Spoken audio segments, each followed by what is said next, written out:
banditry festers despite special intervention squad. Eze Yamu dismisses Professor Julius Nyovare's committee reports, insists on contesting APC governorship primary election, has concerned Edo APC stakeholders, tell President Tinubu Ganduje to call Oshomole to order. And later on the show, rising food costs trap Nigerians in the cycle of repetitive, affordable meals. I'll be hanging out with Adewale Adeoye, Emeka Madunagu, while Babajide Kolade Otitoju will join us from our Abuja studio. So if you're ready, let the hangout start now.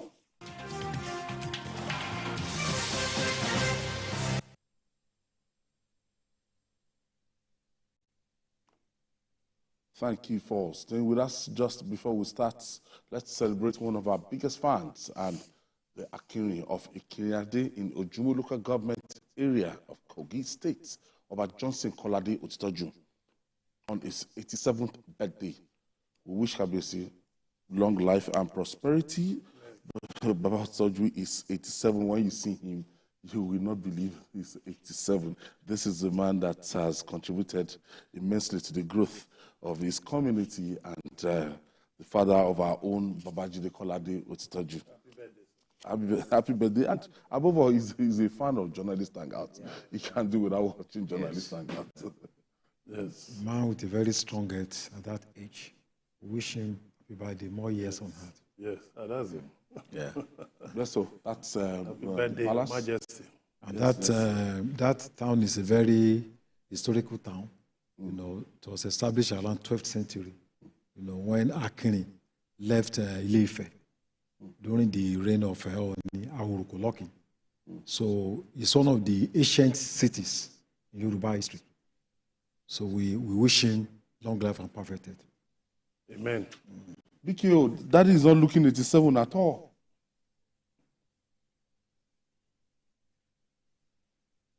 Hello, Babajide, are you there?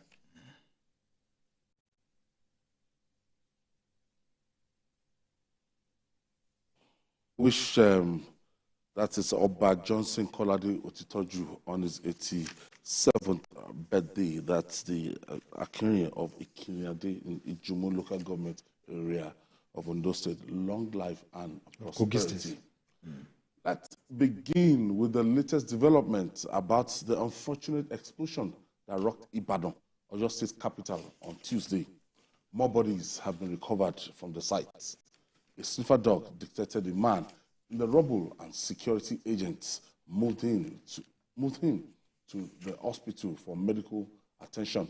The special advisor to the state governor of security, that Mr. Fatai Osheni, said rescue operation is still ongoing days after. Well, this clearly shows that we cannot say for sure the number of casualties. Honestly. We don't have figures. We are being told now that more bodies have been discovered. Maybe some other people are missing that we cannot. Some people are still looking for their loved ones. Yes. And you can imagine how many hundreds of people that were traumatized for the fact that you have a child in Ibadan and you cannot locate him. You know, you want to call him, you cannot get him during that incident. You can imagine how the kind of trauma you are going to pass through. And we also read online that one manager of an hotel died of shock. You know, so this thing, you know, is a very big problem because Ibadan is an ancient city, and a lot of us in the Southwest, we have a kind of spiritual attachment to that city. I don't think there's any family in the Southwest that hasn't got a relation, a family living in that place. So when you attack, so you are attacking the heart, you know, of a people. And I think there are so many things that we're still waiting, you know, for that are yet to be unfolded. You know, who are the people responsible? Whether the company is legitimate or not, you know, has anybody been arrested? Are there other explosives being kept somewhere? We are told that these explosives are for mining. The people at Iwajowa, have they ever had such explosions when mining activities go on? Do they hear such explosions when mining activities go on? My own community, you know, I'm from a state where there's also mining. I've never had where people talk about this kind of explosive, if they actually use these things on mining sites. So I think, and from what we are hearing now, you know, there's a huge market, for minerals, Strabag International Market in Ibadan. So it's, people come from all the way from West Africa to do a lot of things here. So it's not as if the government is not aware. And I was reading the papers that the advisor to the governor was saying that they are waiting for the owner of the house to come up and identify himself. And I asked myself, does it mean there are no records of houses? I can understand Bere, Agungu, those slums. But Bodiga, does it mean you don't have records of those who own those buildings? Does it mean what is the land register doing? Government reserved area. I mean, yeah, so you don't know who owns this building. Because I was thinking that within seconds, you just press a button and then you know who owns this house, on this street.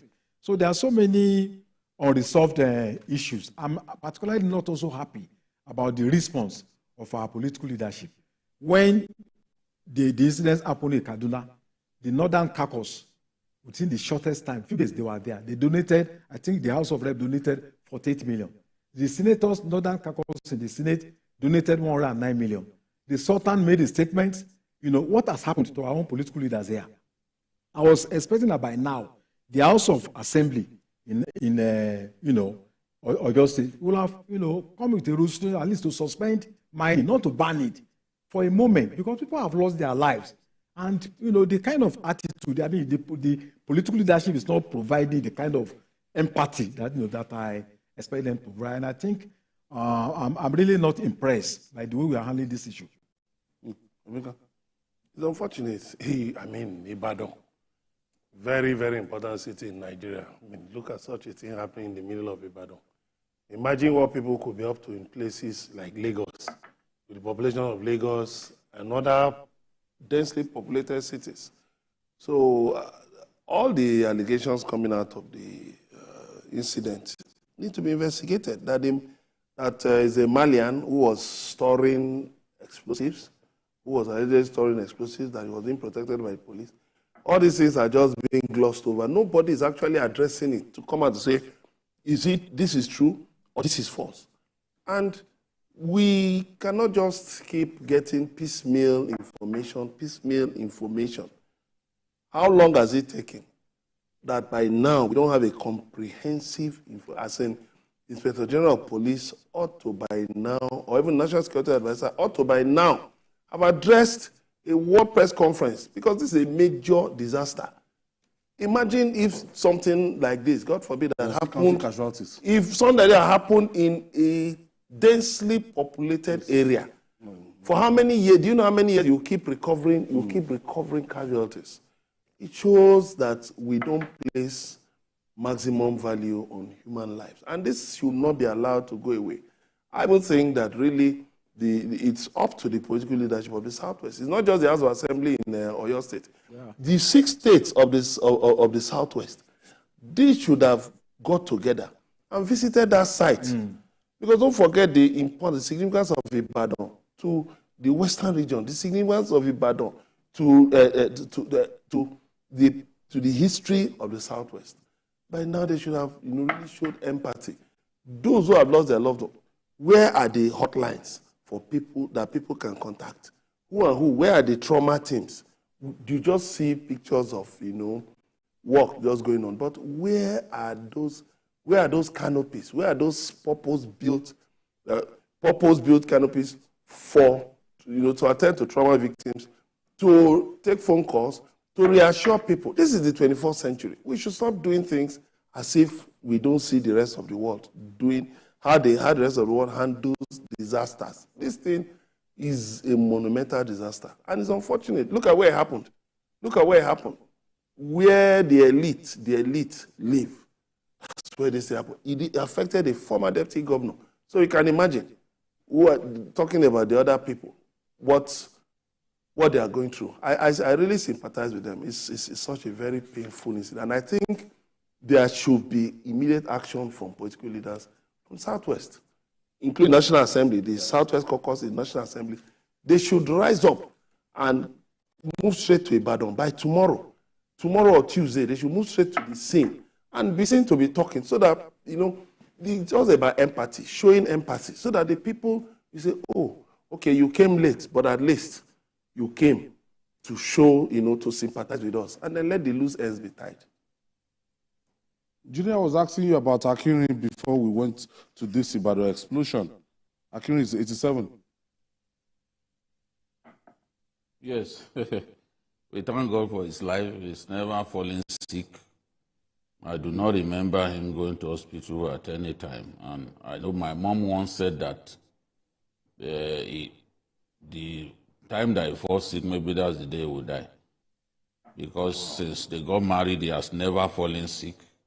He has never received an injection in his life. So he doesn't know what it looks like to sleep in hospital for one day.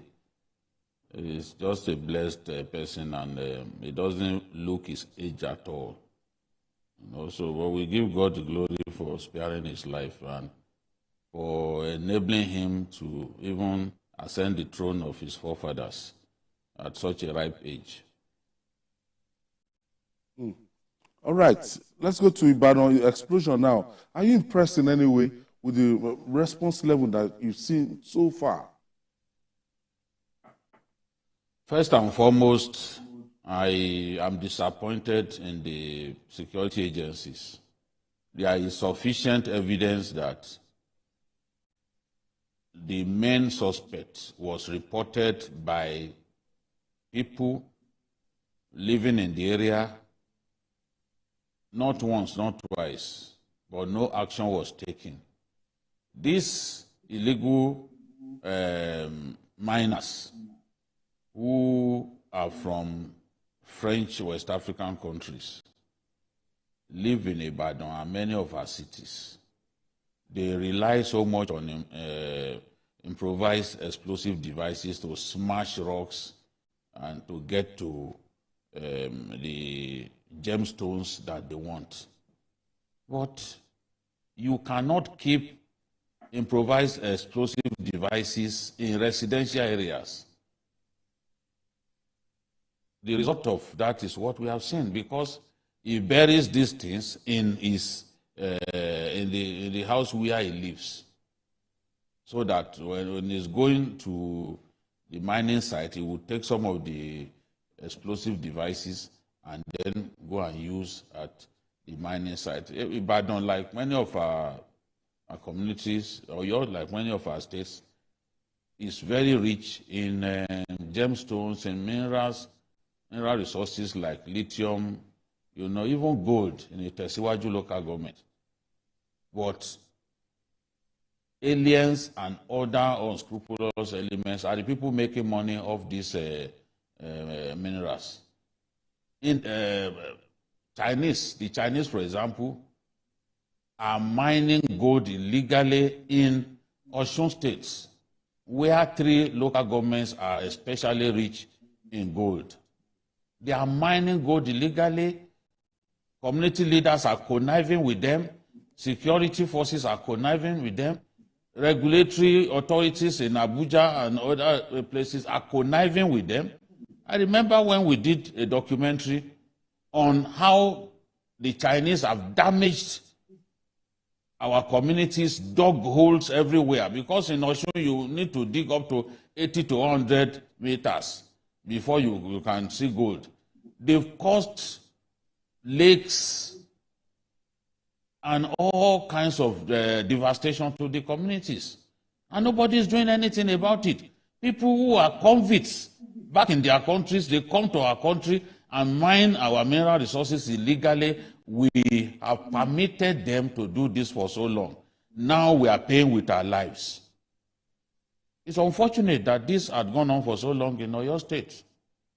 And nobody tried to stop, because when you report people and the authorities don't take action, those people become stronger.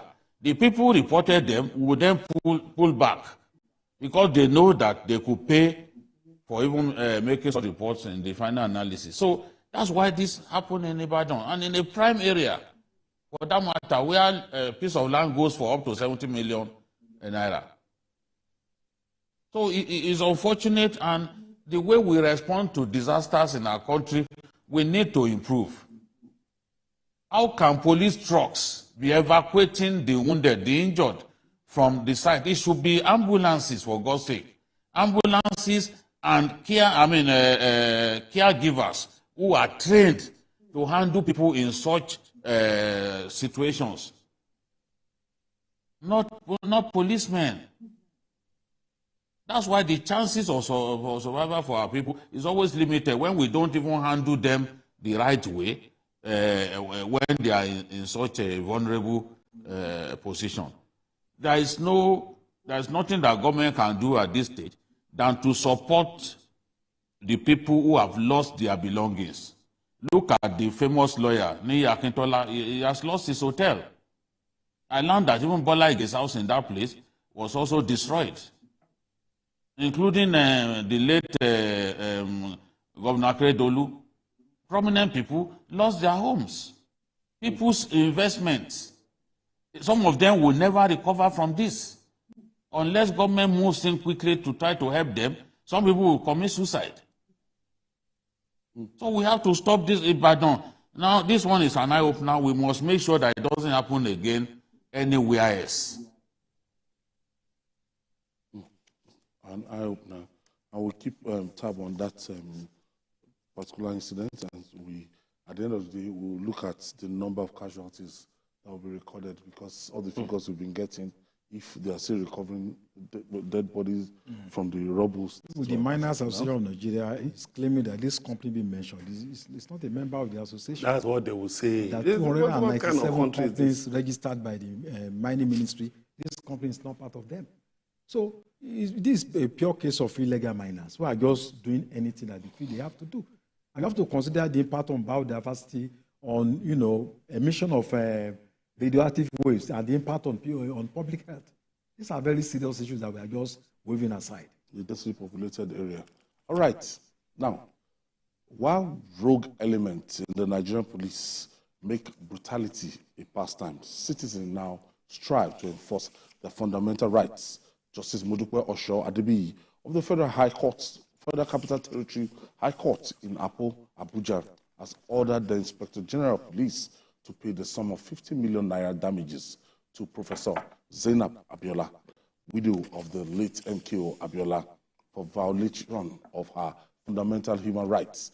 Delivering the judgment, Justice Osho Adebiyi held that the arrest of Mrs. Abiola in a right gown and further detention without arraigning her in court constitutes gross violation of her rights to personal liberty. Wale, can you just brief us about this case? Well, I think we are talking of Mrs. Zainab Abiola, one of the winner of the acclaimed winner of the June 12 election. This policeman, led by one, I think, Teju Moses, one engineer Ibrahim, who is said to be the son of a former AG. They went to his house, arrested her, took her, detained her for 3 days, and she was in her nightgown. And they paraded her, even though she was, a mother. They took her away in the presence of her children, kept her for 3 days, humiliated her, and reduced her to an animal. But thank God that she was able to go to court.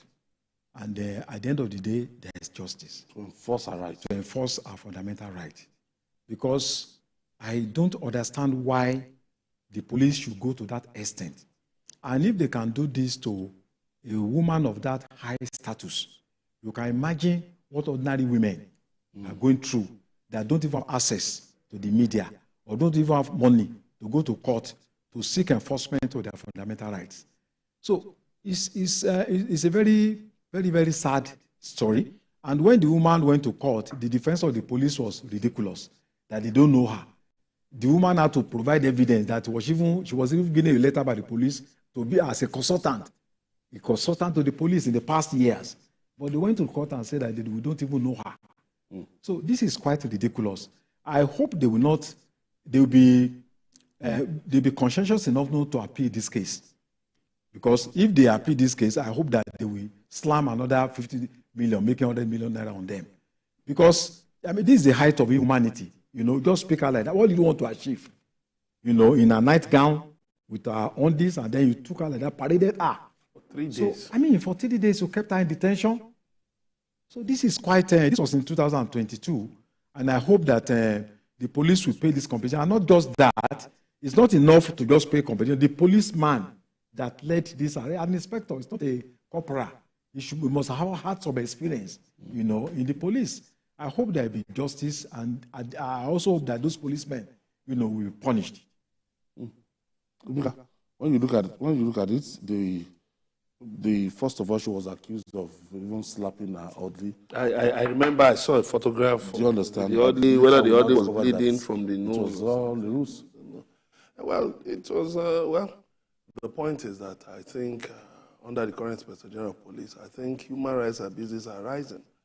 And it's worrisome, because the other day, it was some policemen somewhere in Abia State that invaded a live studio of a TV station while a program was going on to arrest a guest. And the police commissioner was even saying, yes, that you can. Where do you do that? Where do you do that? So the case was a dispute between him and his... that is it. So the unfortunate thing is that even the police get involved. They now show personal interest in matters that should just be handled professionally. Look at the way, the influential citizens use the police to barricade the homes of citizens, to invade the homes of citizens, even cut their light and all of it. What is all this for? What is all this for? Somebody, you don't have to go to that extent. If the woman has committed a crime, treat it professionally. She's still a suspect, presumed innocent until proven guilty. And anything you do to tamper with the process makes you culpable. There was a time one Attorney General of the Federation warned the police that they were piling up judgment debts for the federal government, that the police should do something about this. Handle matters professionally. Stop letting your emotions get the better of you, and then you go and do things. People go to court, they win, you are now piling up judgment debts for the federal government. You are not the one paying. There are these things. You even actually said that the money for payment of judgment debt should be taken from the allocations, the annual budgetary allocations of the police, so that they will learn to treat issues more professionally. Jide, what can you tell us about this case? Yes, I remember reading this story back then. Initially, I thought that it was even a case of impersonation, but in the fullness of time, I discovered that she was actually one of the widows of the late Abiola. And if the police can go to this extent, it shows just how irresponsible some policemen are. And the police should continually weed its ranks of undesirable elements, because, look, let's face it, there's no way the police can pay these judgment debts. There's no way the police can pay. And I don't think that the way it's going, because even the federal government cherry picks what judgment debts they pay. So why would you bring dishonor to the name of the police? So the policemen involved in this, now that conviction has been secured against the police, should be dismissed. They should be punished severely. Whether they are senior people or not, they should be punished severely, because what I've seen is that it's difficult to punish senior people in the police. It's only those corporals and the rest of them that get easily dismissed. I've not seen a senior police officer paraded and then dismissed the way they dismiss the junior ones. And it's not as if they don't commit infractions. After all, we've seen some DPOs removed because they were involved in bribery. One still happened last week. So how do you keep senior police officers in the force despite overwhelming evidence of corruption, but dismiss the ones who collect 10 naira, 20 naira from people by the roadside? No one is holier than the other. Two-Face sang that song that nobody holy pass. So they are not holier than the boys that they arrest by the roadside, and then they will remove their police jerseys and then send them packing. Those senior officers to DPOs, they are the enablers of some of the terrible things that the police, junior officers do. So they also deserve to be punished. I want to believe that the police will do this.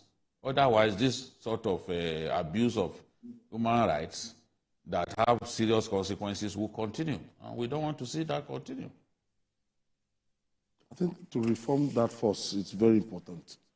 You know, they need this reorientation and how to deal with. There's a need for issues,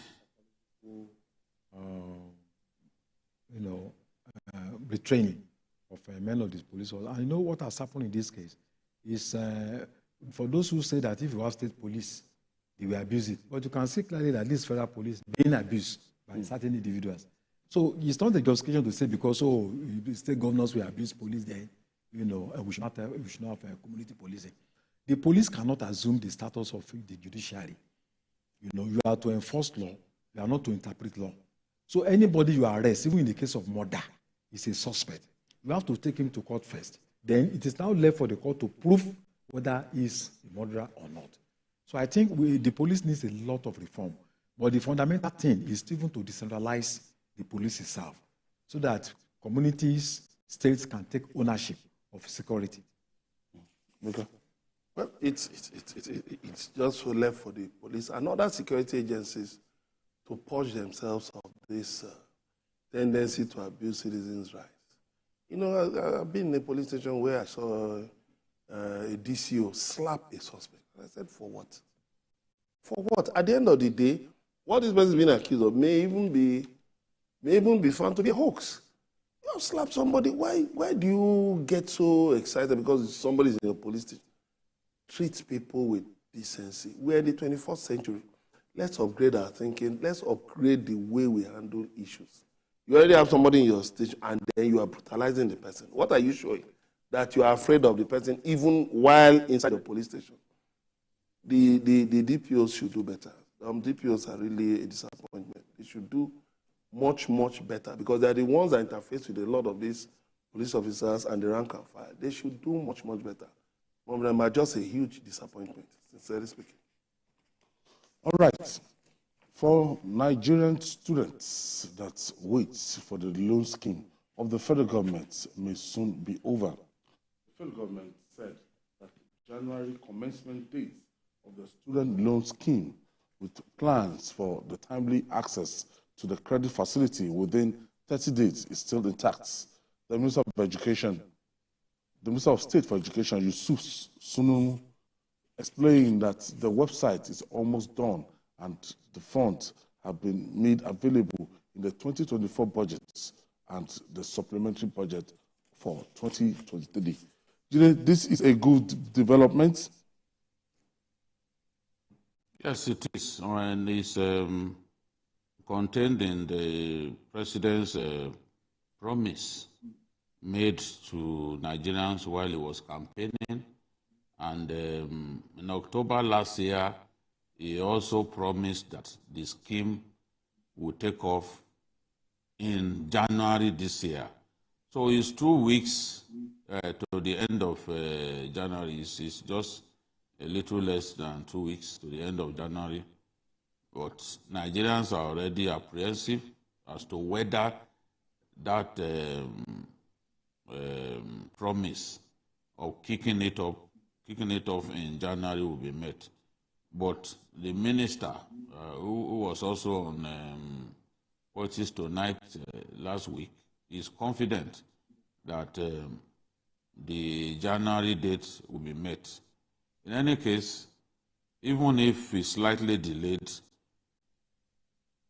the fact is this is a good initiative meant to ensure that every young Nigerian has access to higher education, no matter how poor your parents are.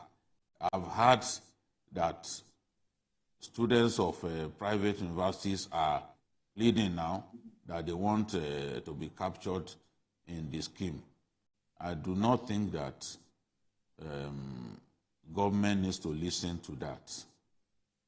It is already stated that for you to benefit from this scheme, you have to be resident in Nigeria and you have to be a student of a public university. This effort by private universities to have their students benefit from the scheme should be resisted. The same private universities who get students to pay as much as 2 million for a session, or even more, depending on the course, are also pleading that the Third Fund Act should be amended so that they can also benefit from Third Fund, so that their lecturers can benefit by way of a grant for research, so that they too can benefit by way of infrastructure renewal, which Third Fund has been providing the public universities. I don't think that the Third Fund Act should be amended to accommodate private universities, because they are in it simply for the money, and they get their students to pay so much money. So why do they need federal support again? I don't think that this makes sense. So I am happy that we are getting there. As I've said before on this program, many of the prominent people in the Southwest today would not have had the privilege of good education if not for Awolowo's free education program. Many of them could never have gone to school. You know, Awo was empathetic. He knew that so many people won't be able to benefit from education if he didn't institute free education, and he did it. So I believe that just as we have it in the US, where people are advanced loans with a very flexible repayment plan, this student loan would help ensure that poor indigent students can access funding that will enable them to pay their school fees. But it should also not be an excuse for the federal government to commercialize education at tertiary level. We don't want to see that. Government must still continue to fund education sufficiently. Since this budget, this has been inserted into it's in the 2024 budget, so I see nothing stopping it from taking off anytime soon. This must not be difficult. It must be accessible. And, if it's not accessible, the purpose will be difficult. Yeah. And the government should ensure that how this loan will be paid back. Yeah. Because so many other projects of government in time past, people will access it and refund becomes difficult. Yeah. I think education is the greatest source of wealth. That's why you find out that the most developed countries, they have a very high literacy rate. In Nigeria, today we are talking about between 62 to 68% of literacy rate. But that is even maybe when we are talking about Southeast and Southwest. If we take it on the average, on the national average, I believe it's far, far lower than that. Education is the best way to gain knowledge. It is the best way to discover hidden talents. And it is the best way to train a man to acquire critical thinking. And to build the resource base of your country, you need education. So there's no amount that is too much for us to invest in education. We are investing in our future. We are preventing terrorism. We are building growth and development. And we are laying the basis for qualitative livelihood. So I think if there is anything this government has done since coming to power these few months, this is one of the most important steps that the government has taken. If you look at the number of people that enroll for JAMB every year, sometimes 1.8 to 2 million. But after 4 years, 5 years, we have just about 600,000, graduates every year. That means that a lot of these people, along the way, they drop, in the contest, in the race for education. And if you look at the number of people that go to secondary schools that graduate, we have maybe some 27,000 secondary schools in Nigeria. And if you look at the number of people in these schools, there are millions, but only few manage to even get to university education. And the major problem is poverty. And for the fact that a man is poor does not mean that he has no talent. There are people that are from very poor homes who are professors, who are great men. People like Abiola, he wasn't from a rich home. He was from a very poor home, and he lost his father at a very tender age. And there are so many best men all over the world today that grew up from a very poor family. So this loan, I think, is one of the best ways to bring in, to include people that are poor, but also have hidden talents. We only hope that it's not going to be politicized. It's going to be decentralized. We must ensure that it's not concentrated in one part of the country. It must get to everywhere, the 774 local government. Because every local government, there are poor people. And most of these poor people live in rural areas. So, and some of them don't even have access to internet. I understand the website will soon be completed, and then people can apply for the loan. But it should not be limited to internet alone. My own community, from my mother's side and from my father's side, there's nothing like access to internet. And I know there are many communities like that all over the country, in the north, in the east. So we must design a mechanism that will ensure that the poorest of the poor, also have access to, to this loan. But I think it's a very great development, and it should be commended. As we speak now, we have about 20 million Nigerians that are out of school. So if we really want to talk about development, building growth, and sustainable economic, political advancement, funding education is one of the critical interventions we expect government to. What is it? The poorest of the poor to get access to this? Yes, but not just that. I think beyond that, you should look at what the late Professor Jelili Omotola did in UNILAG, where he provided opportunities for students to work. A work study scheme, such that, I was in UNILAG then. Yeah, okay, fine. Yes. So you can even talk more about after your the lecture. I was in the US. Go to the library. Go to yes. I saw it, in an American university, whereby the university allowed various businesses to set up in a hotel. The hotel where we stayed was being managed by students. There were different, even the filling. They had a venture. Even a filling station, bread, different businesses. Water. So students were allowed to work in those places. So their lectures were structured in such a way that they had enough time to go and work in those places. And don't forget, those businesses were tenants to the university. So it's a win-win situation for everybody. So I think beyond just giving student loans, I think we should look at that work studies. Very, very important. There are so many areas where we have under capacity utilization in Nigeria. Especially, for instance, agro-processing. You have a lot of young people who will fit into agro-processing ventures. So if you structure their lectures in such a way that they have free time to work in different places, government can actually even go into partnerships with companies that can say, okay, fine, we'll take on students, in order to help them also to pay back their loans. We'll take them in, get them employed in different areas, and so that part of what they are earning will go to repaying these loans. So it shouldn't be just something that will be given to students, and we just wait there, just be piling up until they start working. Then they have to now spend the better part of all of their productive lives paying back. I think it should be a situation where even the students themselves, the beneficiaries, are taught to be responsible. So this is not free money. This is money like somebody taking money to start a business. There are students who are actually entrepreneurial. Yeah. So if you encourage them, I think government should expand this. No, it should not just be student loan, go and pay your school fees.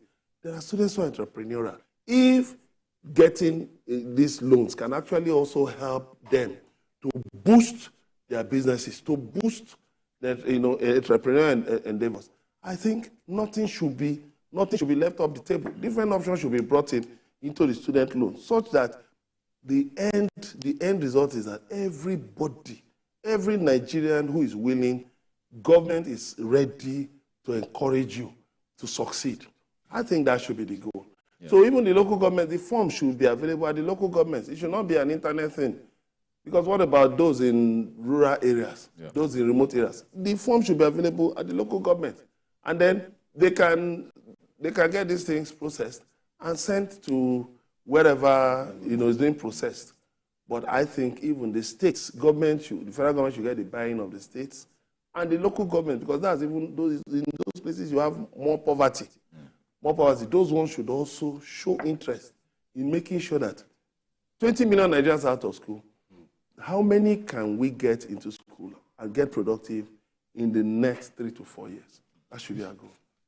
Julie, how accessible would this scheme be?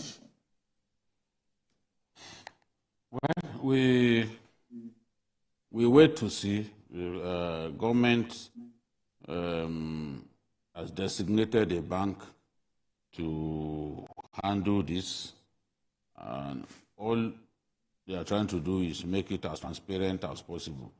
If we do not do that, you will find that those who deserve to access the funds the most are the ones who will not be able to lay their hands on the money. So government has to sit down and really think through this policy very well in a manner that will make it transparent, in a manner that will make it accessible to the people who need it the most.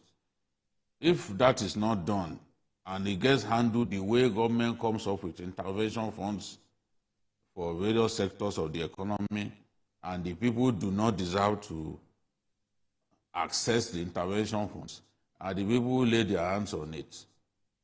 If we handle this in that manner, it will be a failure. But we've seen people like Barrister Womolo, who said that when he was growing up, this sort of fund was made available, which enabled him to pay his way through university. Invariably, the scheme was stopped. We don't want this one to end up like that. So steps must be taken to ensure that this assumes a permanent life, not like the scheme that the great lawyer Awomolo was talking about. But he supports it because he too was able to benefit, and he wants Nigerians who need this, the poor students who need this, to be able to benefit. So government has a big job on its hands to ensure that a lofty idea is not hijacked and people don't have to bribe their way to be able to access these funds. I know some Nigerians will be sitting down there thinking of how they can make money out of this. But may God frustrate the plans of such people.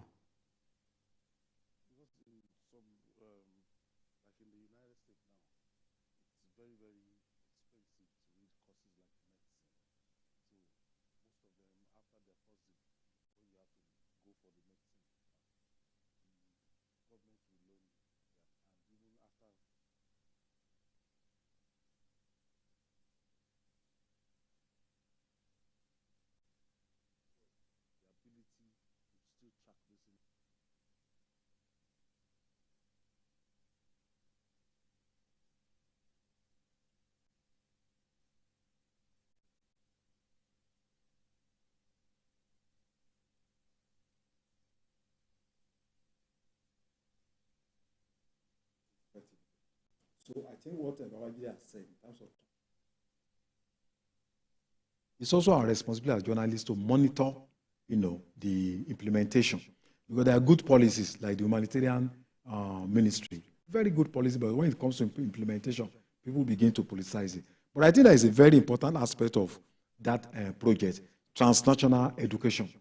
The Minister of Education is saying that universities abroad who who take Nigerian students, that they should come and set up campuses in Nigeria, with the same quality of education. If they can implement that, I think that is fantastic. Bringing these schools to come and set up their campuses here with the same education. So instead of going to London, it's going to save us a lot of foreign exchange. If, for instance, we have Yale University setting up a campus in Nigeria, instead of people going to Oxford University. So the Minister of State said it, and said it's a component part of this project. If they can do that, I think that is a very great achievement. And I also think that what the federal government has done, the federal government is a very good project, but states can also emulate the federal government.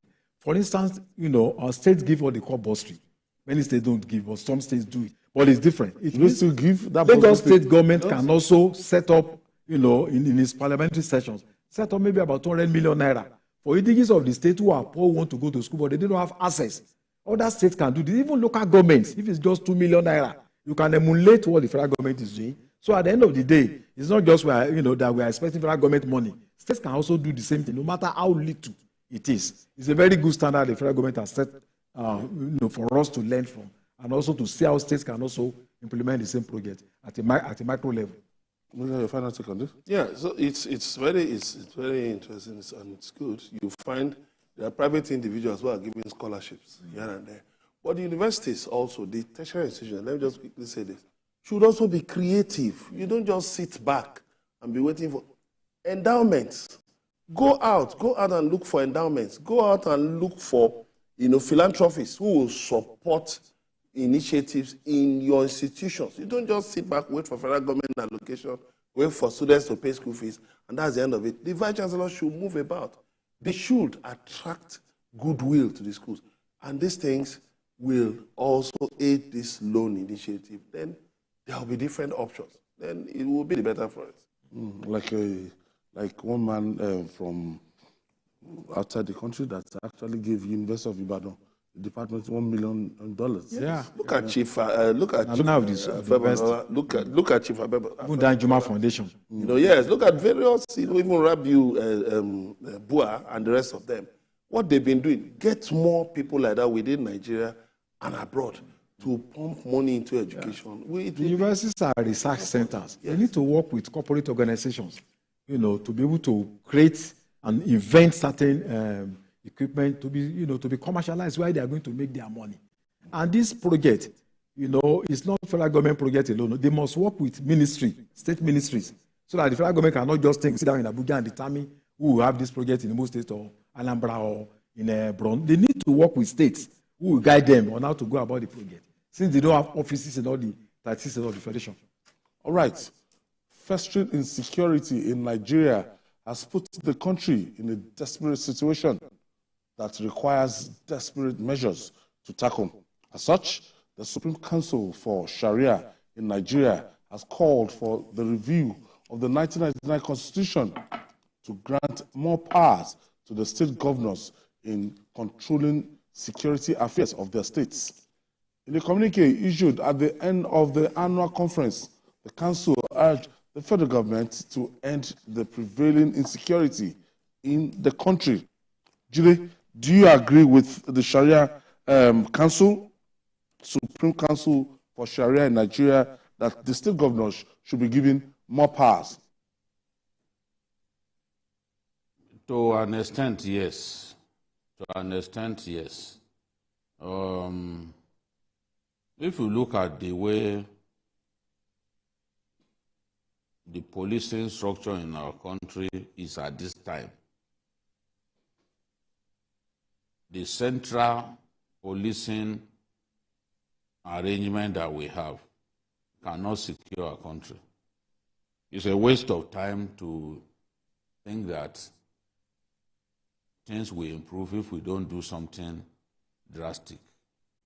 Across the states, what I see is a situation in which the governors are called chief security officers of their states, but they are actually chief security logistics officers of their states. Without those vehicles that the state governments provide the police, I doubt if the police can move in most states. Most police divisions, they have no fuel to fuel their trucks to move around. In most police divisions, many of their vehicles are disused, they are grounded. So they rely heavily on the state governments to supply them with hillocks, vans, and even equipment that they need to work with, gadgets and all that. Yet, the police commissioner in the state is not subject to the control of the governor of the state. He can't give him instruction. He takes his instruction from Abuja. During the riots in some states in northern Nigeria, some governors complained that some of the steps that they first should have been taken to bring the riots to an end were not taken. And that when they complained, the commissioners of police chose not to listen to them. By the structure, is not obligated to listen to the governor.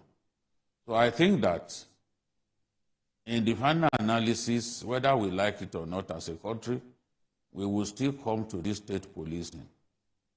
Many years ago, I didn't believe in it.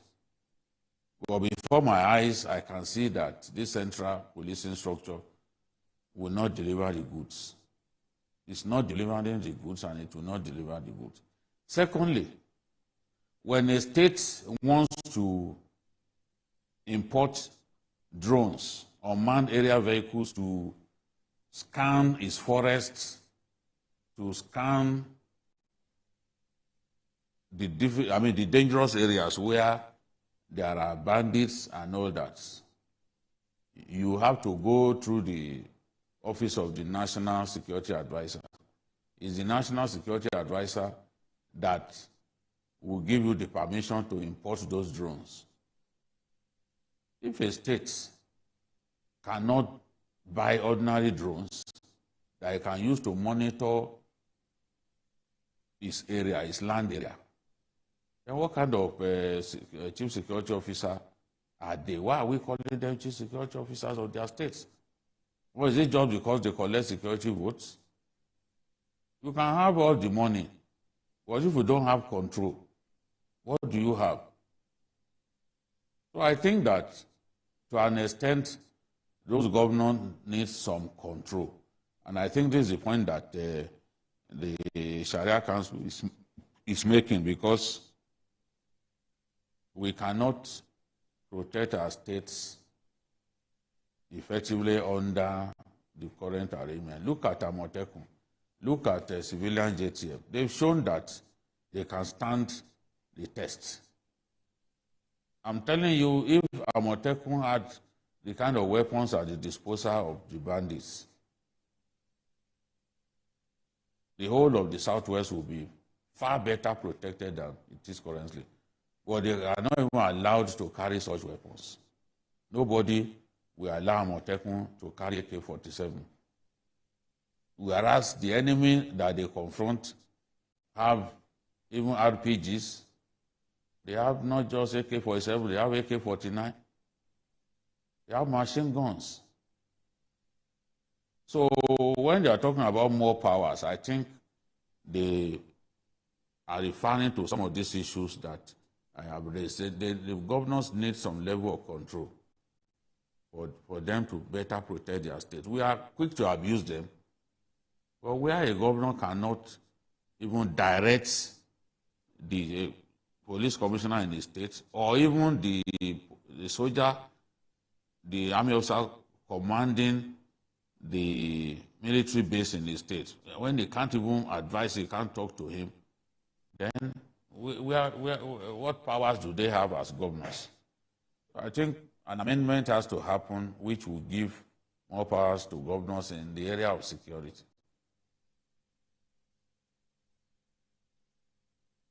When we come back, we'll talk more. It's still Journalist Hangout on Sunday. We'll be right back after this time out. Don't go away, please.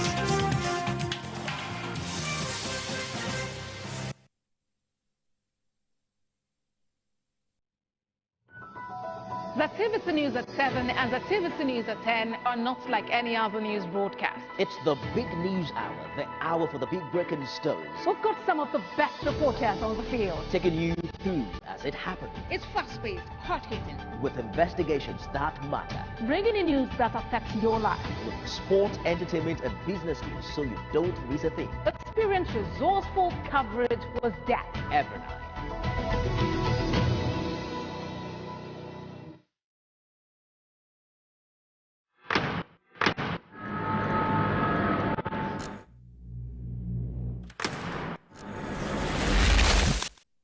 Voted as the best TV station of the year. TVC News breaks into the core of every event as they happen. Following all nationwide big and impactful stories. We tell the news from every perspective, covering every human angle. I am Veronica, bringing you the news you would want to watch.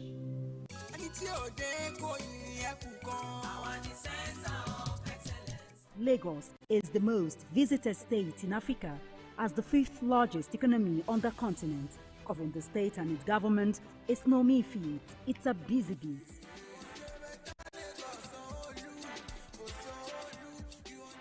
We go beyond the curtain of taste to traveling far into the deep. I want to thank the Lagos State government for the healthcare facility. To bring stories that cut across all spectrums. A greater Lagos shall be ours. We tell you stories that define our collective well-being as Lagosians. I'm Adedoja Salamadini. I live in Lagos, inside Lagos.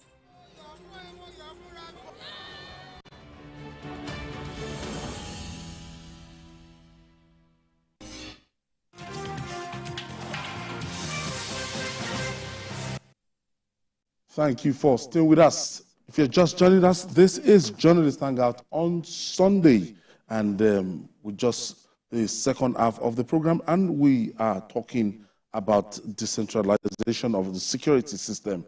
Wale, this has been at this in the last 1 decade. It has been at the front burner of discussion when talking about security, that it should be decentralized and the way it is, but we've not done anything about amending the constitution to effect this decentralization. This debate has been ongoing, perhaps even before 1960. The kind of structure that we need to have, because the colonial masters thought that federalism was what was good for us. Bodilon in 1939 introduced the concept of federalism in Nigeria. And then the Richardson Constitution in 1946 came up with federalism as the best solution to a plural society that has, multiplicity of nations. But suddenly, we begin to have military intervention and all that, and that concept was distorted. And you will see that since that time, Nigeria has been a kind of speedy, in a state of speedy retrogression. When we were having the 3 regions, that was greater autonomy. People were able to develop, regions were able to develop based on their own subjective and objective conditions. And the people that told us to adopt federalism from the US, they didn't copy federalism to the latter. Because in the US, the idea of federalism was developed in order to avoid tyranny, to create checks and balances, and to ensure that no arm of government is too powerful to be able to subvert the order. And that states should serve as centers of experiments, where people can creative ideas. That is why when we are talking about security, when we are talking about mineral exploration, the states in the US, have a lot of autonomy, especially when it has to do with security. And even China, Russia, former communist state, Russia has, I think, about 21 republics in today's Russia and 9 territories. In China, China has 5 autonomous regions created for ethnic groups that do not belong to the majority ethnic class. So this debate has been going, and I'm happy that a conservative organization like the Sharia Council is gradually coming to the reality that we cannot continue with the garrison structure of Nigeria. And that's why I'm happy that they didn't speak explicitly, about what they actually want. But what they are saying, their states should have more power, which is the same thing we have been saying over the years. You cannot continue to run this state as a unitary democracy. States must have some level of power to control security, to control, their areas of jurisdiction. States don't have control over the police. The communities don't have. In fact, the police, they see themselves as alien forces in their own territories, and that's why there's little cooperation between communities and the policemen. There is a kind of generation gap between the police and the people that they are supposed to govern. So I think we have come to a stage that we need to take the bull by the horn. We need to set in motion, where a bill will be presented into the National Assembly to decentralize security so that we can have a more prosperous and peaceful country. We have Eli calling from Plateau Jos. Oh, we missed that. So, debate is ongoing, and the way it is not just working. And we keep paying lip service to these reforms every day. Yes, I know. We have the need for political reforms. But also, the governors should make use of the powers they currently wield. Part of the problem you have, concerning crime, is that you have a lot of ungoverned spaces, a lot of poorly developed areas, a lot of slums, so many slums, forests that, are just left. People can just do anything with those forests. Go into forests, you see people, somebody can just... As a result of being under police? Do the governors even care? Do you extend development to those areas? Is it not private developers who go into some of these areas and open up those areas? Do the governors care? Do they care to take roads, schools, and all those things to all those areas? That's part of the problem. You should extend development to as far and wide as possible. Yes, we know we're talking about the need for state police. That is one side of the argument. The other side of the argument has to do with also development. You have to make the people, the community, the members of the communities, they also have to be stakeholders in security. While we're trying to sort out the issue of reforms, the people must also have what we call stakeholder engagement. They must also be involved in whatever you are doing so that they can help you in terms of information, intelligence gathering, and all of those things. Because even if you set up state police, how far can you go if you still have ungoverned spaces? Many of the problems we have in Nigeria about security come from the forest. Bandits occupying the forest, bandits occupying the highways, bandits coming from the forest into the cities, into villages to kidnap. And the forests are actually under the control of the governors. Even as at 2021, the federal government has admitted, yes, the forests are under the control of the governors. But the point is that I know the governors lack the capacity to effectively police the forest. So government should do something very seriously and urgently in that regard. Let this forest, let control, let the governors take effective control of the forest so that we can nip this problem this problem of banditry. We make sure that no forest is even habitable for any bandits. And then illegal miners, all these illegal miners, illegal loggers, there must be definite action against all these things. It's not paying us. That's why we also talk about restructuring. Some more power should be given to the state to control some of these resources. So it's not just some illegal aliens just coming because they have some contacts in the federal government. They can just give them one area to go and take. And the governor of the state does not know about it. The local government, the chairman of the local government does not know anything about it. We really need serious reforms in this country. All right, moving on now, still on security.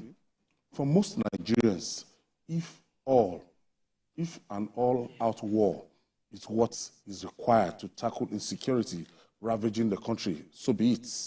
The Defense Headquarters said it increased its air and ground surveillance in the Federal Capital Territory, FCT, and its surroundings to check the spate of kidnapping in Abuja.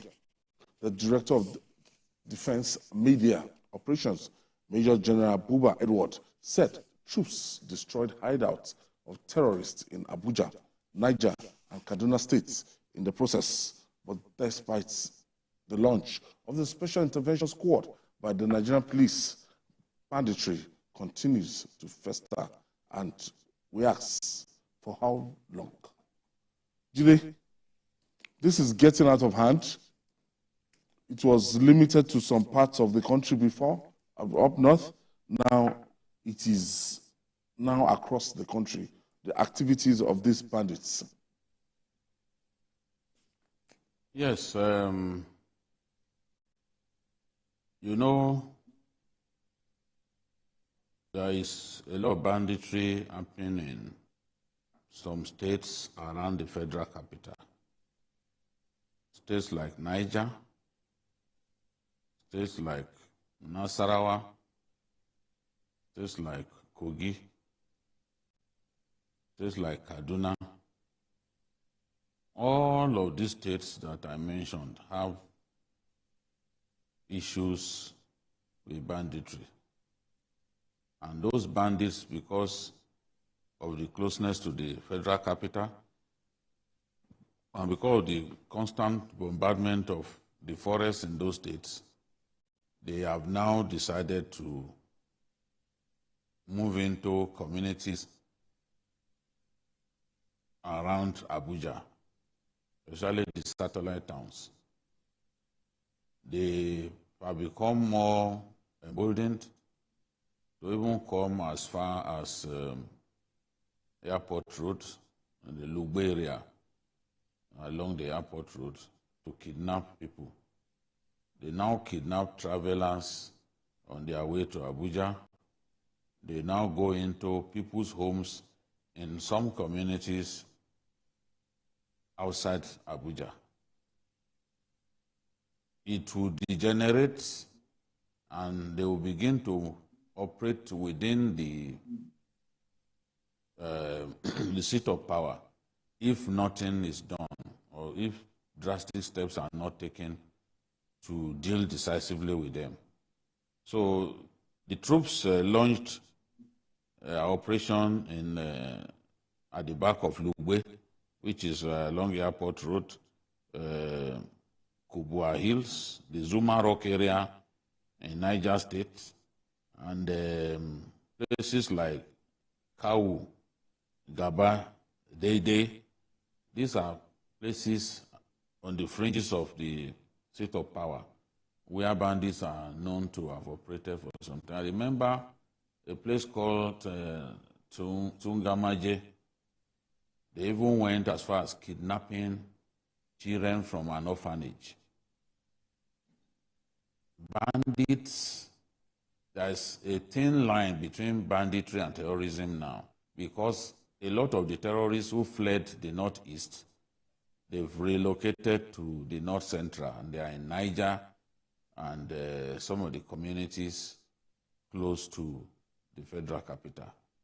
That's why you now see them operating in places like Buhari, places like Kubwa, places like Wagwalada. You know, so we need to do a lot more. I'm happy that the services are collaborating to do joint operation with a view to identifying these guys who, especially those bandits coming in from Kaduna State, because, you know, in Kaduna, a faction of the Boko Haram has its base in Kaduna State. You know, occasionally they move into the federal capital territory, they conduct some operations and leave. After the attack on the prison in Abuja, in the FCT, people should not write these bandits off. I drove through some parts of Abuja Friday night, and I could see that some street lights were, it's like they were not functioning. There is a need for the minister to focus on the security of Abuja and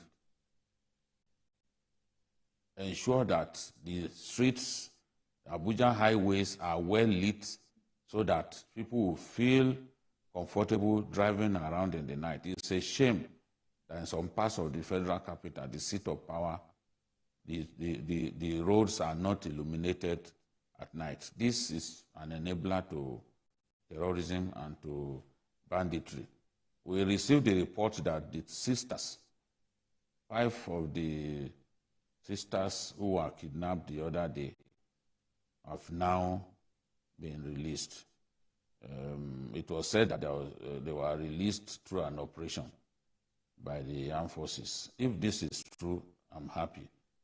I just hope it wasn't a case of paying ransom to the bandits that is being dressed up as actual rescue. Whatever it is, I'm happy that those girls have been released. One of them was murdered by the bandits. But we had to do something about security in our country. We can't spend all of that money on the national identification number, yet we can't use it to track these guys who make phone calls to negotiate for ransom. If we do not deploy technology, we will not be able to defeat these guys, because you can't manually police the forests around the federal capital and beyond. We have to use technology. They must use phones to negotiate. How do we track the people who make these calls and bring them to justice? It's only technology that can help us defeat this menace. People are given the impression as if Abuja has never been, as if security had never been breached in Abuja. There's no need for this exaggerated write-ups that people are making. Before our eyes, they entered the prison, which is not far away from the airport, and took away their men. So we've had attacks in Abuja. Yes, we have to improve the security of the Federal Capital Territory, but no one should give us to try to make it look like this had never happened in the past, or that this is the worst that we have seen. All that we require is for everyone to cooperate with the security forces, provide them with information, and for the security forces to sit up. The service chiefs know now that they have to sit up. If they don't sit up, then they have no reason to hold on to their jobs. The president should be prepared to wield the big stick. If he doesn't do that, people will be complacent. Okay, I think I have Afolabi from the FCC. Is this there? Yes, Alabi, yes. All right, go ahead, please. Hello? Go ahead with your contribution. Yeah.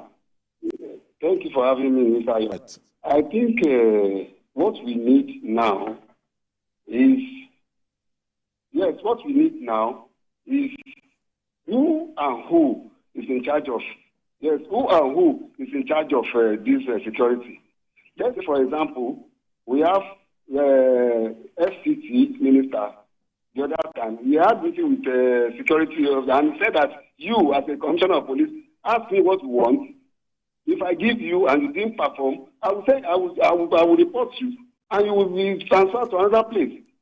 So let us do the same thing to all these service chiefs. If something happens anywhere in this country, we should hold them responsible. We are paying a lot of money to this security, and so we should have, enjoy the money we are paying to them.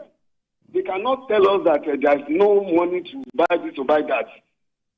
For that, they should provide enough security to everywhere in the country. Thank you very much.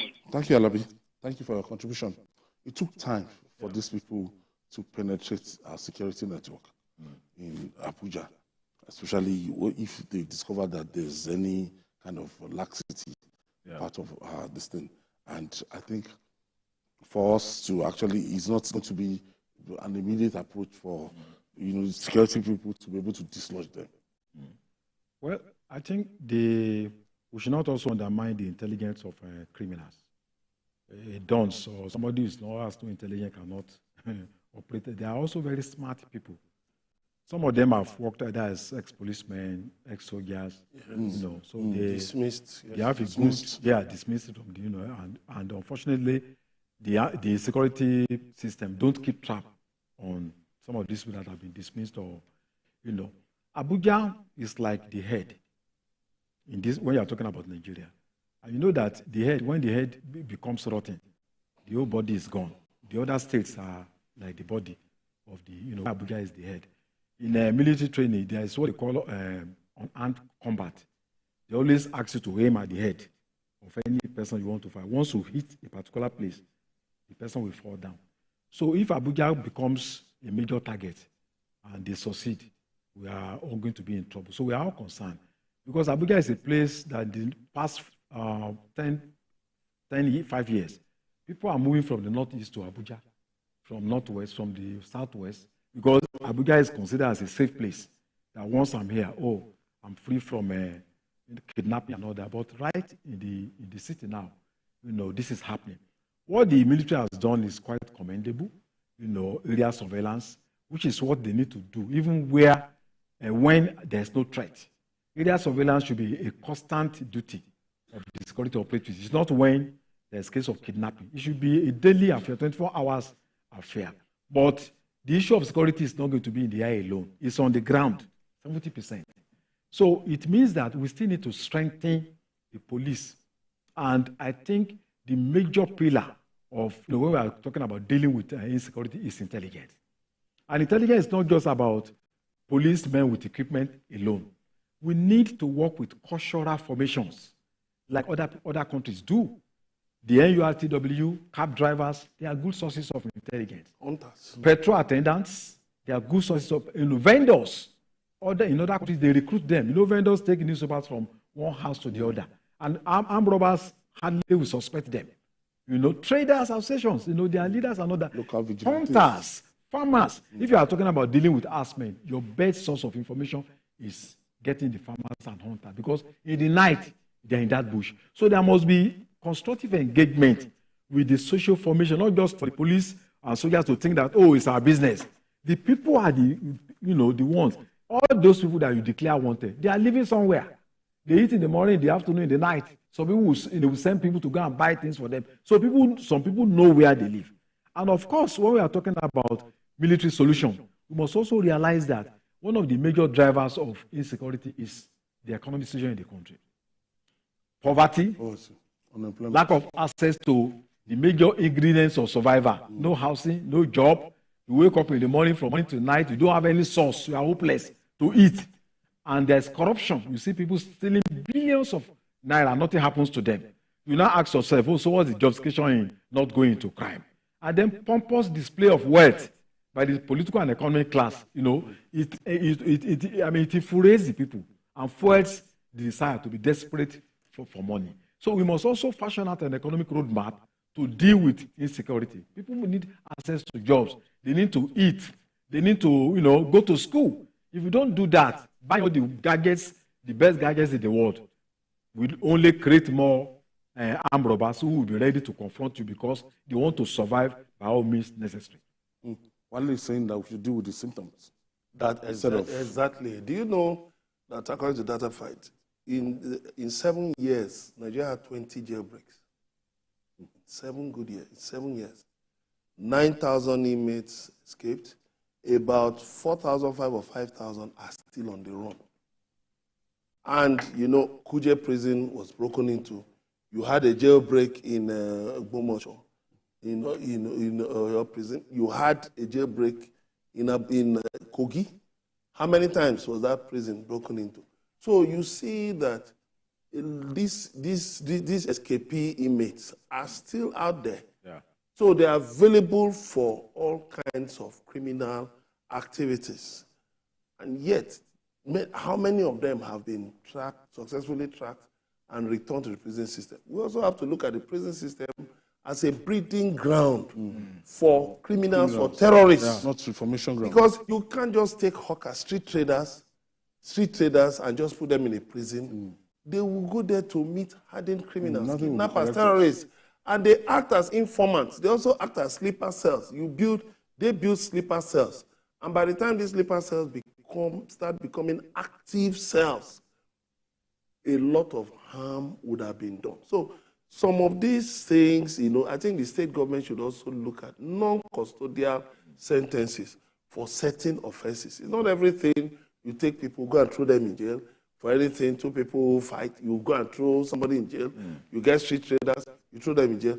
There should be more innovative ways of managing the prison, because our prisons are overcrowded. So we need to also look at that very critically so that we don't end up helping these terrorists to keep recruiting new members into their fold. Babajide, on this, ultimately, Emeka and Wale, they are saying that, look, we should deal with the symptoms. That the kind of poverty in the land, the unemployment rates, government should deal with that first before we can get to the roots of this matter. Well, if we look at our problem, some of the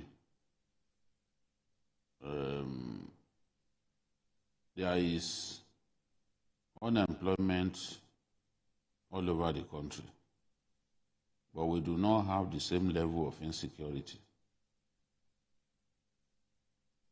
The Southwest, for example, is the most secure geopolitical zone in our country. But that doesn't mean there is not so much unemployment. Bandits who moved from being terrorists to bandits, the origin of their brand of terrorism cannot really be traced to unemployment. Because Shekau used to mix with the high and the mighty in our society in the Northeast. You know, he was a perfume seller. He used to visit offices, you know, linked up with even big politicians. And then he came up along with his boss, Yusuf. They came up with their brand of Islam, and invariably, with the killing of Yusuf, they turned into full-scale terrorism, and they began to kill people. From full-scale terrorism, they merged into banditry. Today, a good number of people trained by Shekau are actually bandits operating in Niger and some parts of the Northwest. So when you look at the origin of some of these bandits, some of them took to banditry because they fell victim to cattle rustlers, and they just felt that, look, let us, if we can't beat them, let's join them. Not that they were particularly suffering from poverty. But of course, they've been able to get a lot of foot soldiers because an idle hand is the devil's workshop. So a lot of people believe that, look, let's join them, we'll make some money. And they have informants, they pay these informants a lot of money and all that. I'm not saying that we should not address the endemic poverty in our land.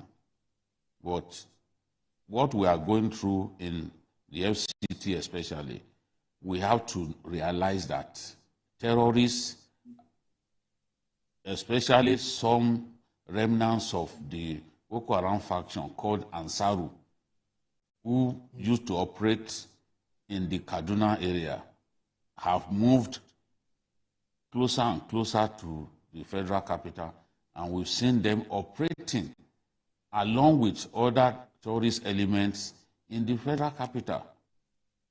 Not long ago, they attacked men of our the Brigade of Guards.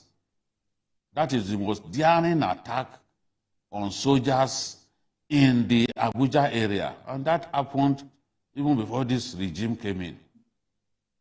So no one should try to give the impression that, oh, this is just happening, it has never been this bad. People who could slaughter soldiers in broad daylight.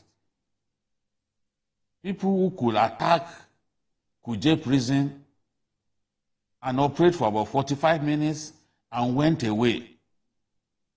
They've always been around.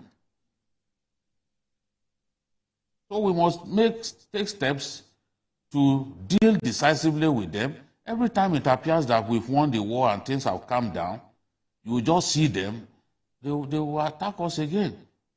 We saw what happened on the train route when they attacked an Abuja Kaduna train.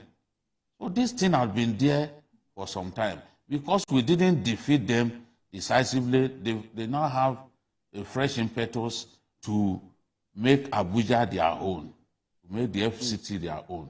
This is what we must resist, rather than coming up with all kinds of theories, conspiracy theories, and all that. That will not help us. We must take steps that will lead us to victory. We all talk about progress in the Northeast. No doubt about it, there's progress in the Northeast. But they are moving into other parts of our country because they have nowhere to go in the Northeast. The kind of attacks they used to launch in the Northeast, they can no longer launch them. Now we must divert our attention to fresh areas of threats. That is what we need to do. Right. Okay. To politics now. The ground is being prepared for a battle royale in the 2024 governorship election in Edo State. One of the governorship aspirants on the platform of the All Progressive Congress, APC, in the state, Pastor Osage Izeyamo, has dismissed reports of his disqualification from the primary election by the party screening committee led by Professor Julius Ihovari. The cleared 6 aspirants for the election and other disqualified 23 others. That the panel cleared 6 and disqualified 23 others. Addressing his supporters in Benin, Izeyamo said he is still in the race. Meanwhile, concern in Edo APC stakeholders have called on the President, Bola Tinubu, and the party's national chairman, Abdullahi Ganduje, to call Senator Adams Oshomole to order. Now, let's look at Senator Adams Oshomole. I think he's like the leader of the party in that state.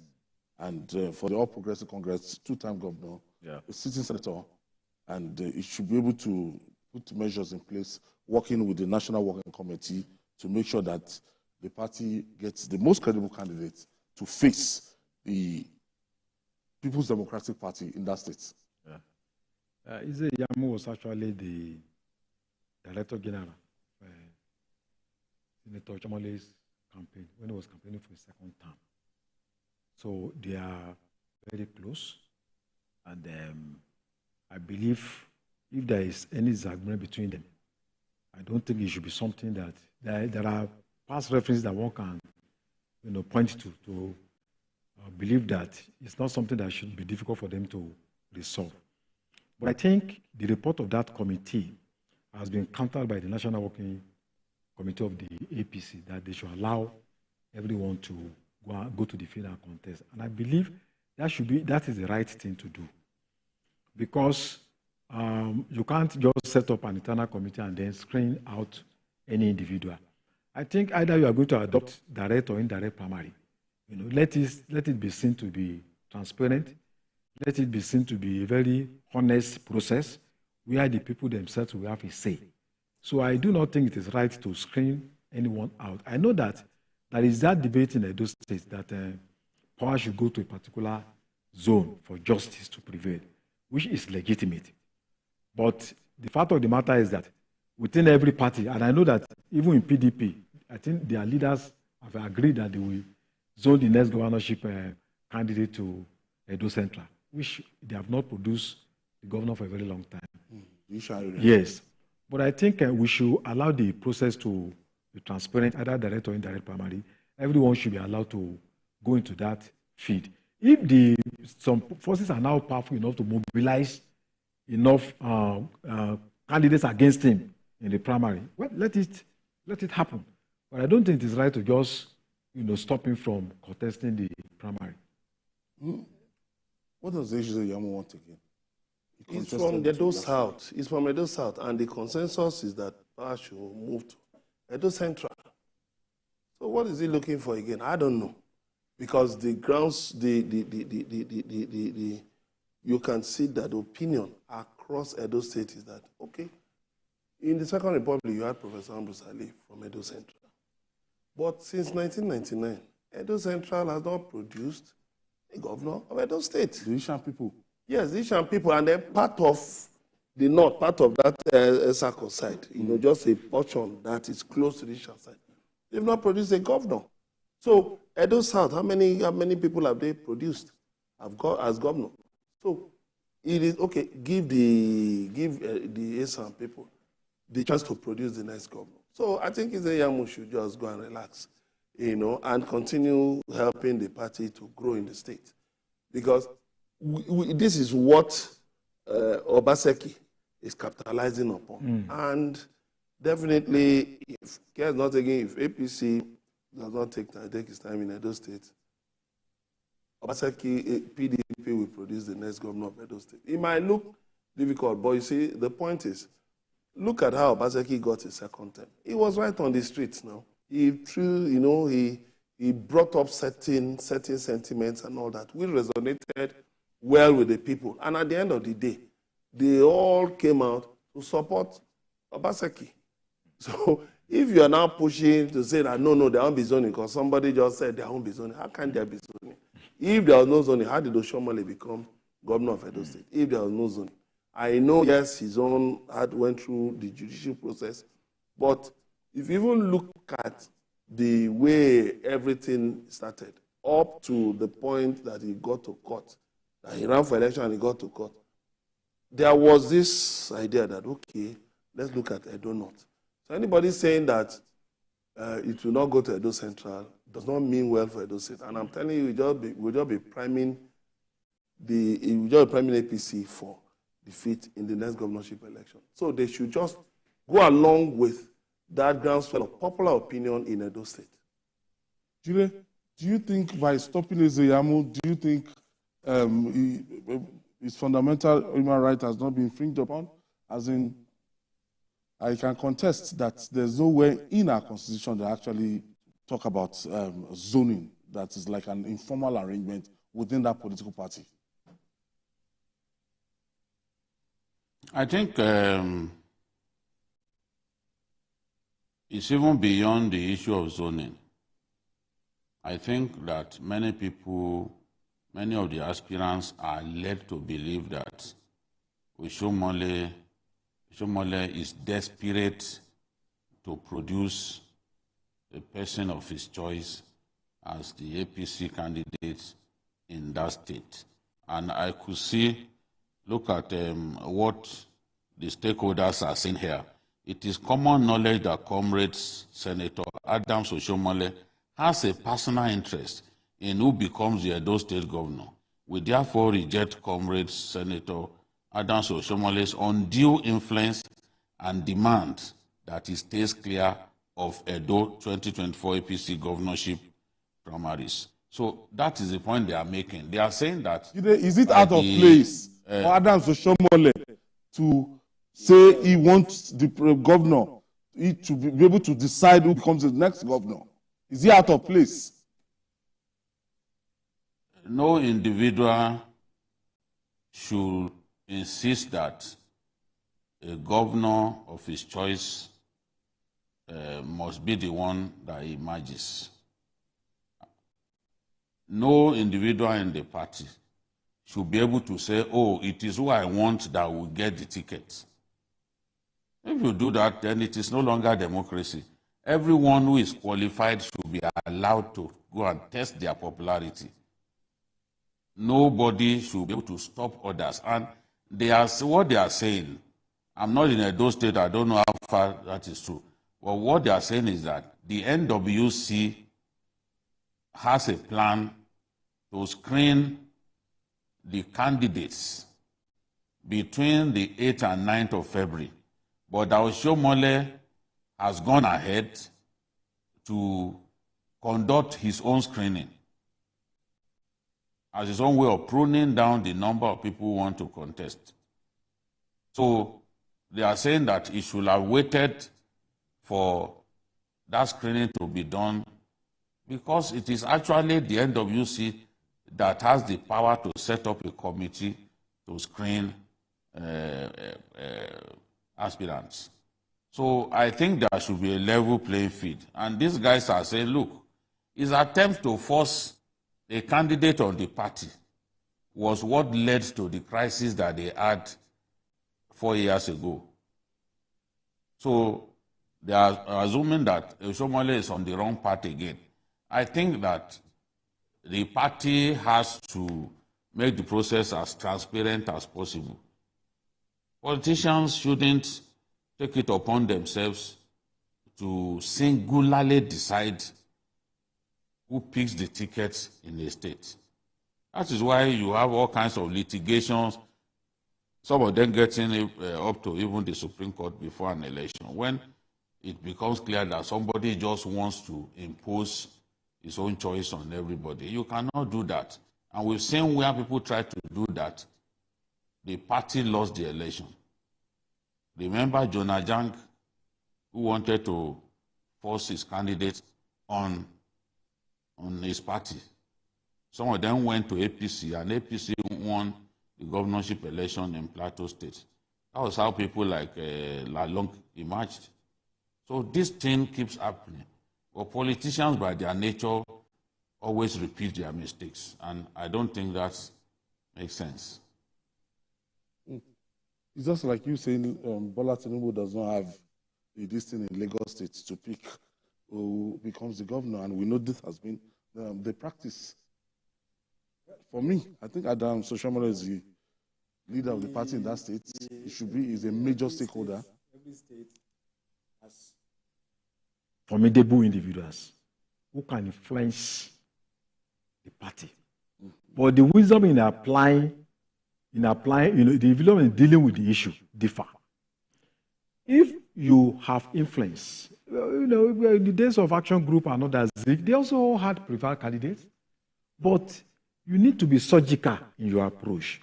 But if the people see you as an impostor, there's no respect for them, then you are going to run into troubled waters. What you have seen in Lagos is that, it's like walking a blade edge. There is a tactical approach with wide consultation, which makes it easy for them to continuously win that election. But in a situation where the Godfather just thinks that, look, I don't need to consult with anybody I want to, you need to meet with all the stakeholders, and every sector, every block has its own fears and aspirations. Meet them. What are your fears? I want to address your fears. And then you reach a compromise. That's the essence of democracy. But you want to bully your way, you are going to run into troubled waters. Well, I have connections with Edo State. So that's why, I'm in constant touch with them. That's the state of my birth.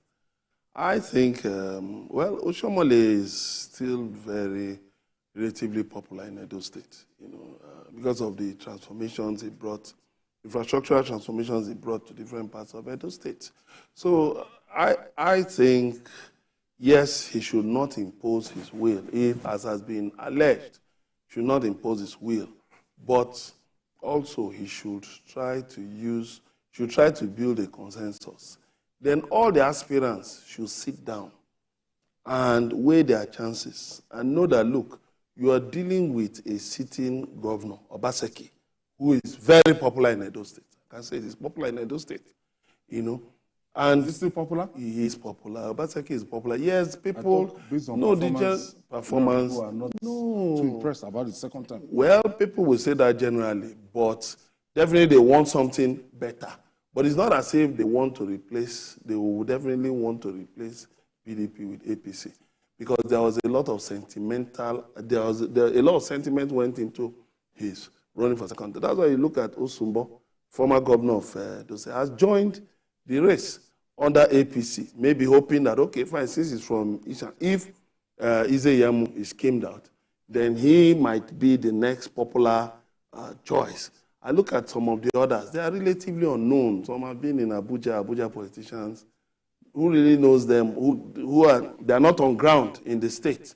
They are not on ground in the state, so they are just coming to grab the ticket and just hope to win. So you have to look at the home factor. It's very, very important. So definitely the aspirant to beat is Iyamu, but maybe if zoning prevails due to popular sentiment, then I don't know, maybe Osumbo might carry the day. And finally, the persistent rise in inflation has plunged many Nigerians into economic hardship. This has led to a surge in the cost of food items and other consumables, taking them out of the reach of many households. Millions of people now wallow in hunger and others trapped in a cycle of repetitive, affordable meals. Jide, I don't know what the bag of rice is going for now, but in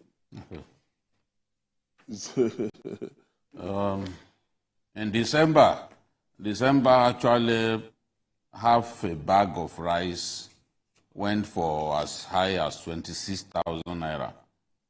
Half a bag. In some places, a bag of rice, depending on the quality, long grain rice will naturally sell for higher price than short grain. The imported rice would definitely sell higher, than the local rice. But rice, some people reported buying rice for as high as 70,000 during the December holiday. But I remember buying some 25 kg for 26,000 naira. So, but ultimately, I expect that it will have gone down because the rush that we had in December is not the case currently. What this story is telling us is that some commodities like groundnut oil, beans, and yams, their prices have gone down. More and more Nigerians can't afford to buy yam. So they can't afford to buy beans, so they are going off them and going for noodles and spaghetti and the rest of them. Those ones, as far as they are concerned, are cheaper, and of course the children like them. So people are not concerned now about balanced diet. They are concerned about what they can afford.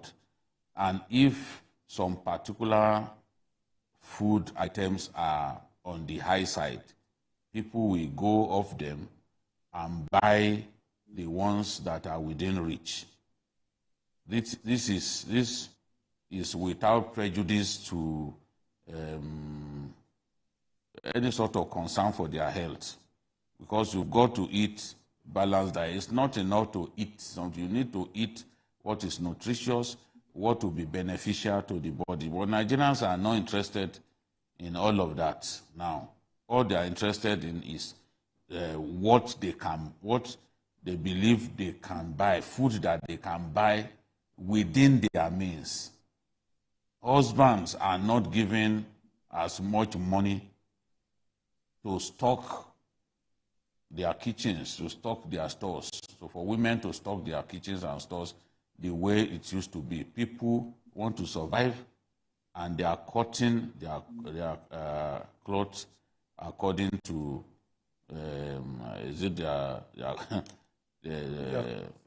they are living within their means. That's what I'm saying. And this is what inflation has caused. The removal of fuel subsidy has driven inflation to dizzying heights in our country, and people are struggling to survive, and whatever food they can afford, that is what they will eat.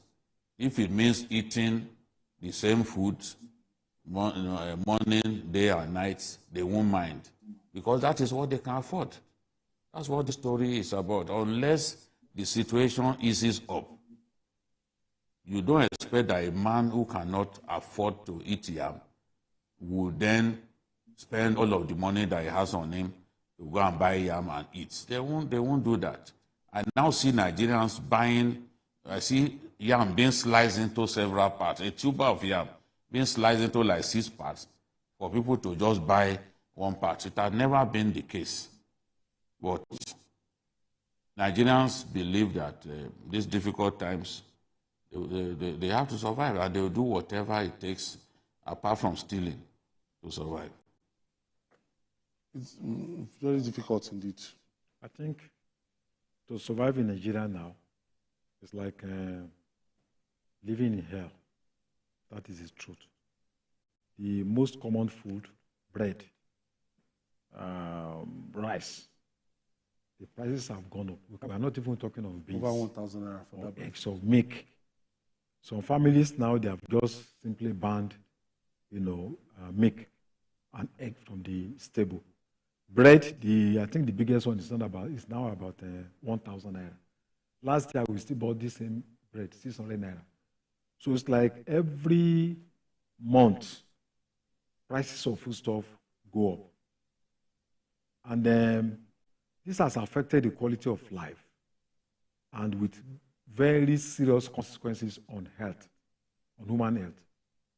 A lot of people are ill now. They have no access to Medicare. Even they don't have enough manpower, economic power, to purchase the necessary medicine. I was trying to get Augmentin recently. Last year, I think I bought it around 4,000 naira. After searching almost the entire Ikeja, looking for Augmentin, I couldn't get it. Where I eventually got it, do you know the price? 42,000 naira.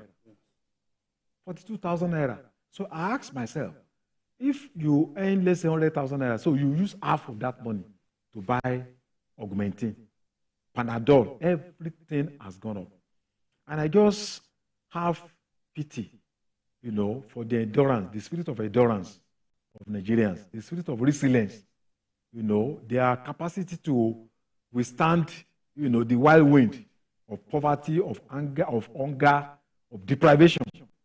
I think we deserve an award for this kind of, in the face of an uncaring, leadership that does not seem to be concerned, where, the leaders are buying new Jeep, 160 million and all that. They don't seem to care. Unfortunately, I'm not seeing the proportional response, or responses from state governors. How many state governors have gone into farming?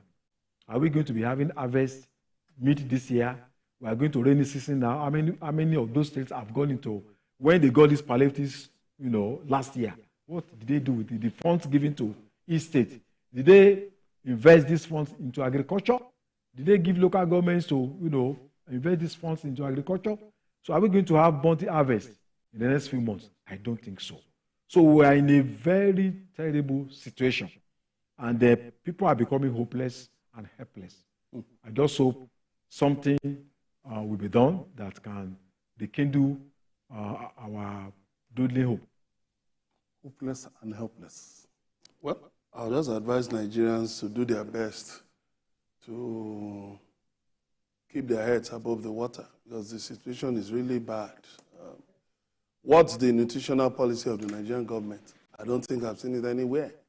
What's the nutritional policy of the state and the local governments? Yes, repetitive meals may not be a bad thing in themselves ordinarily, because you can be creative. Like rice, you have over 75 recipes you can make out of rice.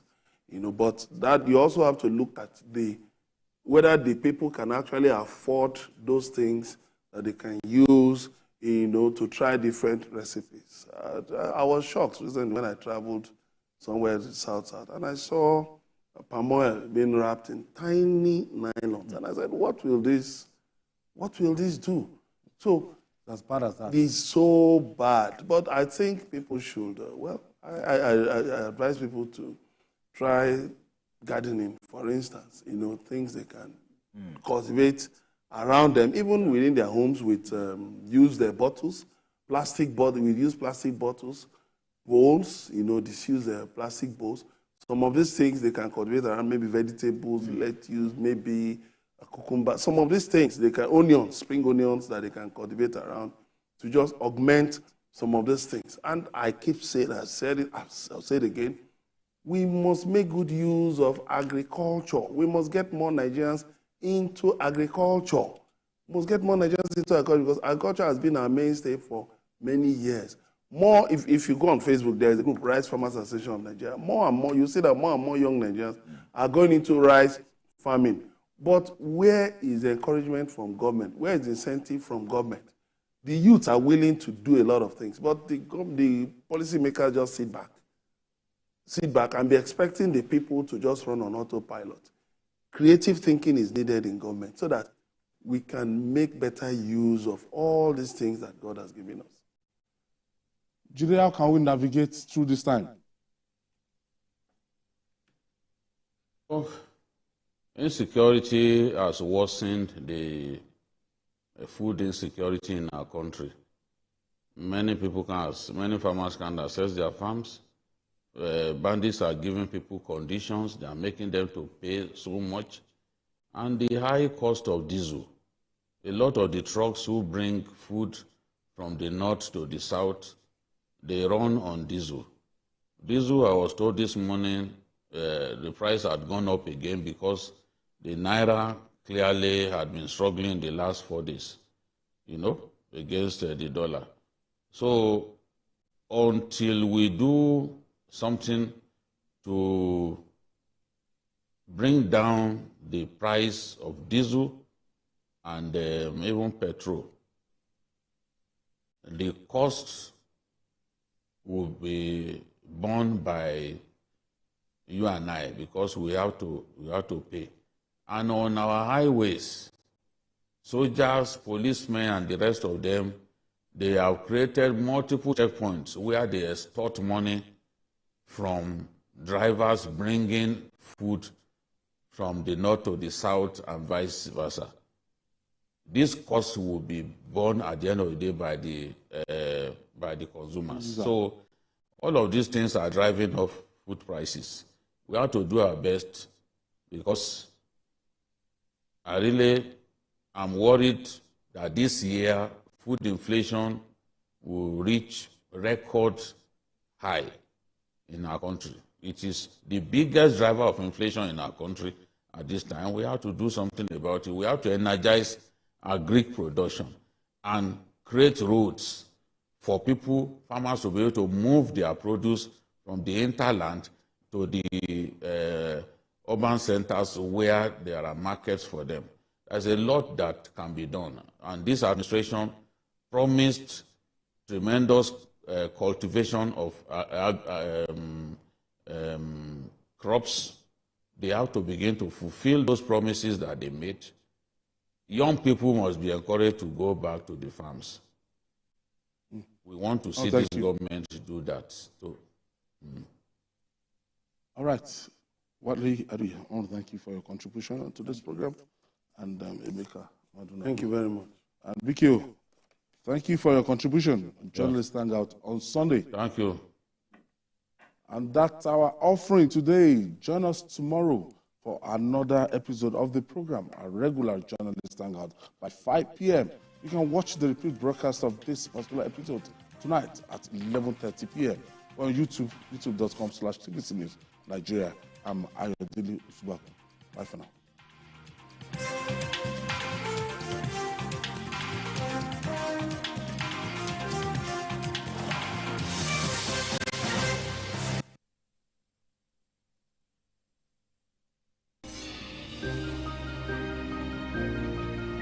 Sometimes it's the story that calls. At other times, the people just want to be heard. School, I need students, but I need teacher. Can't continue like this.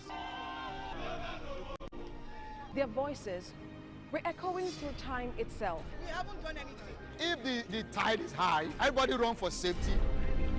Their tears leave a sweet, sour taste for all. Their demands, a familiar call beckoning for change.